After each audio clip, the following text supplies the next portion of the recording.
Divorce happens. In fact, it happens to almost 50% of first marriages. So let's talk about it. Welcome to Divorce Happens, a podcast to educate, inspire, support, and yes, make you laugh through divorce and beyond so that you can start fresh on the next phase of your journey. Remember, divorce happens, and then we start fresh. You get divorced. You get divorced. Getting divorced? I'm getting a divorce. You're getting a divorce. Because she's getting a divorce. So what if I get divorced?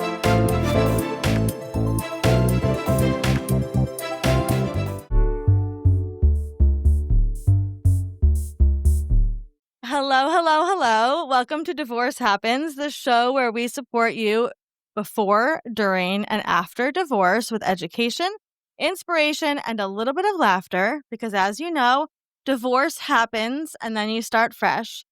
And we're here with one of our wonderful Fresh Starts experts today. I'm going to let her introduce herself, talking about a topic that is really, really important when it comes to divorce and settlement. So, Lyerly, can you introduce yourself to our audience? Absolutely. Thanks for having me today, Olivia. My name is Lyerly Spongberg. I am a certified ADR divorce coach, a pre-mediation coach, and a trauma-informed coach. And I support individuals through the divorce process, from start to finish, and help them get through the other side. Amazing. So one of the reasons I'm so excited to talk to you today is because I remember going through my mediation. And my mediator was like, well, what do you want? And I was like, I want to get divorced. I don't know what kind of a question this is. And she's like, no, but what do you want from the divorce? And I didn't even know that was like a question. And so now on the other side, as somebody that talks to people going through divorce and recommends coaches like you, I say to them, the beauty of working with one of our divorce coaches is they will help you through this process of figuring out what do you want. So It's can a you great tell us question. a little bit about this? What does that mean when I say, what do you want? And when you are going to show up at the table and start these settlements? That's a very relevant and important question to ask. And I understand why you would be a deer in the headlights when you were asked that question in the beginning. There's a difference between what you want and why you want something. And that is really what that question is about. And in divorce, you are faced with many, many different decisions, some of which are more important to you than others. And it's very easy to get yourself dug in to what you want. I want to keep my house. I want my kids as much as I can have them. I want, and then you're met with opposition from the other side. You come to a standstill, you have roadblocks, there's no movement because I want this, they want that, no negotiation happens. So the question about why is your interest. Why do you want something? Why is it that you want to stay in your house? Let's explore what that is. And throughout that exploration and getting curious about it, it's revealed, I want the house because, my kids grew up here. It's the only house they've ever known. That's really important to me. Right. I don't want my kids to change school. Yep. I want as much continuity in my life and my children's life. I don't want to live in an apartment because my friends might think of me differently. There are many different factors to go in, that go into the why. And once you can get to that, you can come up with some creative solutions. Okay. So, I'm sure you faced that if that was a question. Yeah, I was. And that was one of them is I want my children to continue. My son had just started kindergarten at the school Right. district. And that's where we had bought the house because of the school district. Exactly. And, I didn't want to live in an apartment and I didn't know what my options were at the time.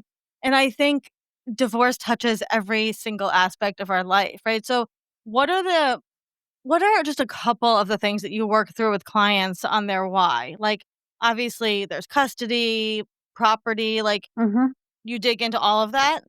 Yeah, all of it. Because what ends up happening is that if you get so stuck in the what and you can't see the why, then there's no opportunity to come up with a creative solution. So I don't know what your solution was, but maybe the solution is, you find out you really can't afford the house. There's not a way to buy out your partner. There's not a way to refinance it. It becomes very complicated. So you know what? Maybe the best solution is that we stay here for my child to stay in the school district. And that's the most important thing. And if you have children, hopefully that is the most important thing is that child's how they thrive through the divorce. Yeah. What's the most important. And that should be hopefully the shared interest here. Now, shared You would interest hope. is another aspect of this, is if you explore your why, you and the person who is the combatant on the other side, which is not necessarily an enemy, but we can think that way in divorce. Yeah. But maybe we both want something. So if we want the same thing, we want our children to be happy, we can focus on that. We want them to stay in the same school district. How do we work that out?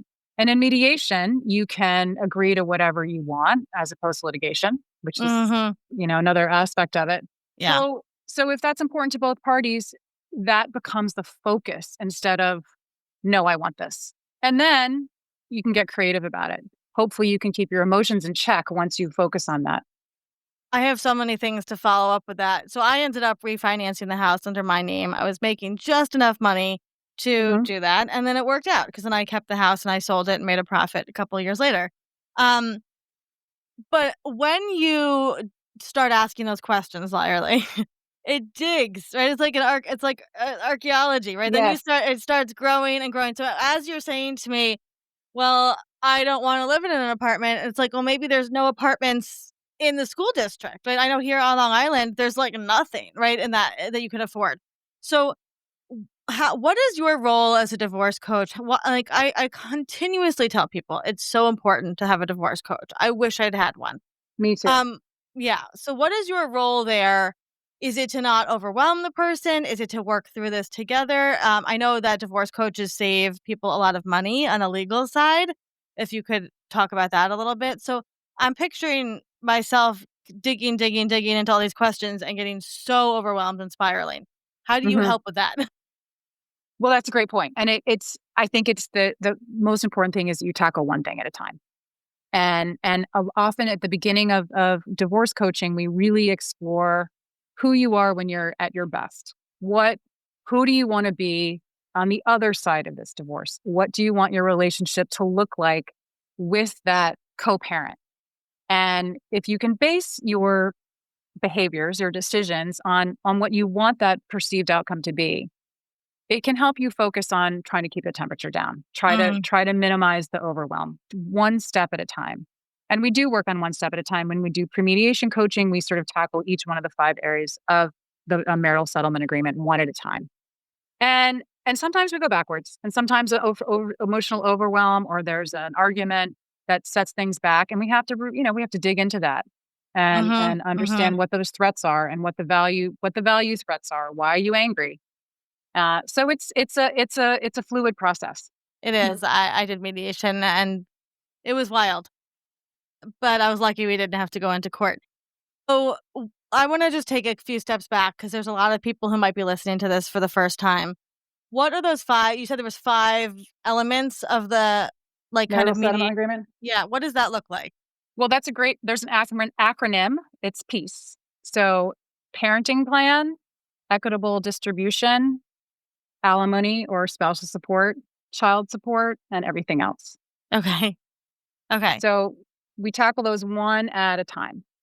And Got it. there's of course overlap in those. Your financial settlement, your financials can affect, of course, where you live. Can affect what school districts that is. So they're intertwined, but if you break them down, it can be less overwhelming. And then what is pre-mediation, right? So what is it that you do with clients in that way? I love to get clients before they've even chosen a mediator. They're trying to figure out what they want to do. They typically have no idea. Why would they? It's never been divorced. No idea, right? I'm here. I'm at this. He said, she said, whatever I got served, whatever that is. My God, my life is getting turned upside down. I'm not Yep. sleeping. You know what it's like. It's like Uh-huh. being thrown in a washing Twilight Zone. machine. Yeah. Yeah. Mhm. So if I can help someone when they're there, we can talk about what the divorce process looks like, what the options are. What kind of mediator do you want? How to hire a mediator? What to look for in a mediator? How we talk about getting your financials in order. We talk about emotional regulation. We talk about how to ground yourself when you're feeling really overwhelmed. Neuroscientifically, what goes on in your brain? How do you try to manage that? Negotiation skills, understanding conflict styles. So we work on all these things so that when you walk into that mediation, you have an agenda, You have some confidence. You know what to do if you feel that that whatever that feeling, we all get it somewhere. When I start to get that tightness in my chest or my hands are clenching, what do I do? How do I calm myself down? Yeah. So if you can do that pre-mediation before you go in there, then you're much more likely to save time, money, and stress, and Yeah. have a good outcome. Yeah. Absolutely. Absolutely. So one of the things you came on today to talk about was kind of this issue sometimes we have, right, within our own bodies when it comes to divorce, right? Which is I want. But then sometimes it doesn't work out that way. So, what have you seen? What would you coach somebody that says, like, no, I will not sell this house, right? I am keeping the house even though they can't afford it. Situations like that, because you do have to be flexible, right? In Yeah. divorce. And I know I gave up a lot of financial things because I just wanted custody. And I think that's true for a lot of people. And so, what does that look like? What have you seen, it play out as kind of this relationship between figuring out the flexibility from the "I want" place? From the position to the interest. Yeah. You say it nicer than I do, but yeah. So negotiation, in a nutshell, is giving up something you want for something that you want more. So in your case, and in cases of my clients, sometimes it's a 50-50 custody, which is certainly more and more common. That can be a hard pill to swallow because you can't imagine not seeing your kids 50% of the time. And again, we have to focus on what our shared interest is. Well, we want our child, to have both parents in their lives. How does that work? Sometimes patterns have been set up. There's women that are, stay at home moms, and they really do take care of the kids 80% of the time. I have a recent client who this was the most important thing to her. I've seen that with a lot of women, and men, but in particular, this one client, her soon to be ex was insistent on 50-50 custody. He knew he couldn't do it. He knew that there was no way because of his travel schedule. And these are teenagers. Teenagers don't want to spend time with their parents, even when they're married. So she and I worked very hard on understanding that the reason he needed that is because he couldn't think of himself as less than a 50-50 dad. So we worked really hard on, hey, we've explored this. You've been doing this now for months. He never has had them 50% of the time. So what would it look like if you gave him that on paper? Knowing, so it's the reality testing of it and trying out these different things. And what she realized was what she really wanted, what her why was, I want my kids as much as I can. The what was, no way I'm going to agree to 50-50. Mhm, And you know what? She mhm. ended up doing it. And she does not have, she has her kids. I think the agreement says 65%, and they're with her almost 80% of the time. Right, right. Yeah, I tell a lot of people that you never know how it's really gonna play out. Anything can be said, anything can be put on paper. What Right. it looks like in practice is very different. Right. Yeah. So to answer So your question, it's that yeah, digging down and reality yeah. testing it. Like what does that look like in practice? How do we get there? Get really curious about what your why is and how to achieve it. Which is so hard to do when you're like your nervous system is just been through the ringer and you're in fight or flight, really essentially for months and months, right? So having a coach like you who's sitting next to you and going, I'm not panicked, right? We're going to work through this Mhm. together. Man, it would have made such a difference to my nervous system. I would maybe have not had a stomach ache for years. So it's amazing. So Lyerly, what do you do as a coach? Like generally speaking, I know you do so many things. Where do you work? How can people get in touch with you if they're interested in working with you? I work remotely, so I can work anywhere. I am certainly accommodate clients all over the country. I have a website called Step Up with Lyerly. That's Lyerly, as my name is one that most people have never heard of. I'm very active on Instagram. I have a blog. I try to get a lot of information out there to help people with nonviolent communication skills, negotiation tactics, just sort of information about divorce, about the process, and hopefully some tools that can help them. Amazing. We send lots of people over to Lyerly. So I know with full confidence that if you're interested in working with her, you will get the job done.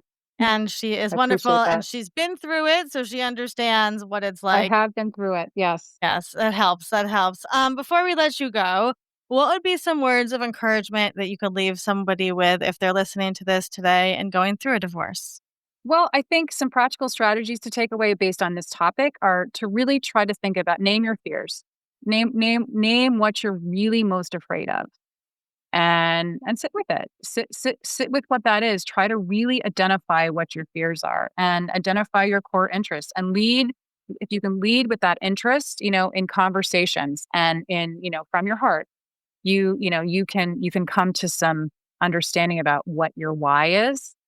And the other thing is that, yes, this is overwhelming. It is a maze. It is like being thrown in a washing machine, but there is another side. And it can be very empowering to get through this and do it with dignity and grace. So that's my goal. And you know what that's like because you are on the other side. I am almost, yeah, for 20 years. And I have now a blended family with 6 children that are all adults. So there is another side.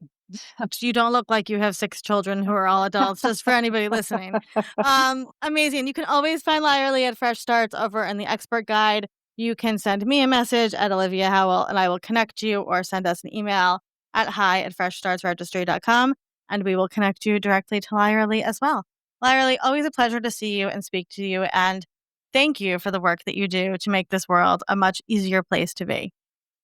Well, Olivia, thank you. And back at you for that. You and Jenny have created such an amazing organization and helped so many people. So I am just thrilled to be a part of your organization and help support your, people you're helping.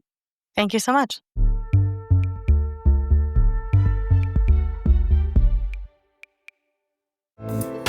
Divorce Happens is produced by Fresh Starts Registry, the only divorce registry platform for everything you need to begin again, including home items, hype team, and everything in between. Remember, divorce happens, and then we start fresh. We're here to support you before, during, and after divorce. Head to freshstartsregistry.com for more info.